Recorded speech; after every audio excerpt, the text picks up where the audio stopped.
அச்சத்தை விட்டால் வெற்றி இலக்கை எளிதில் அடைந்து விடலாம் என ஓய்வு பெற்ற தலைமை செயலாளர் இறையன்பு தெரிவித்துள்ளார். பேராசிரியர் முகமது அப்துல் காதர் எழுதிய வானம் வசப்படும் மற்றும் வெற்றியின் ரகசியங்கள் நூல் வெளியீட்டு விழா சென்னை ஈக்காட்டுத்தாங்கலில் நடைபெற்றது.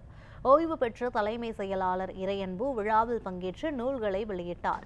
13க்கும் மேற்பட்ட நூல்களை எழுதியுள்ளதுடன் 13 விருதுகளை பெற்றுள்ள பேராசிரியர் முகமது அப்துல் காதரை இறையன்பு பாராட்டினார்.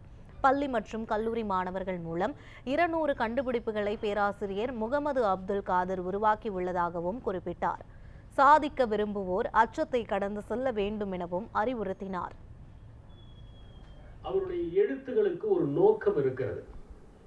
தமிழ்நாட்டில் இருக்கின்ற இளைஞர்களை, குறிப்பாக பெண்களை முன்னேற்றுவதற்கு உயரிய கருத்துக்களை எல்லாம் அவர்களுடைய இதயங்களில் விதைக்க வேண்டும் என்பதை தன்னுடைய நோக்கமாக கொண்டு எழுதி வருகிறார்.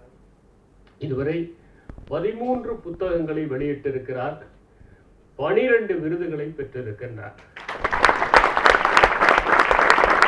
வெறுமனே படித்து பட்டதாரிகளாக உருவாக்குவதில் விருப்பமில்லாமல் அவர்கள் புத்தாக்கத்தை தன்னுடைய வாழ்வின் நோக்கமாக கொள்ள வேண்டும் என்று ஊக்குவித்து இதுவரை 200 கண்டுபிடிப்புகளை அவர்கள் மூலம் உருவாக்கி இருக்கிறார்.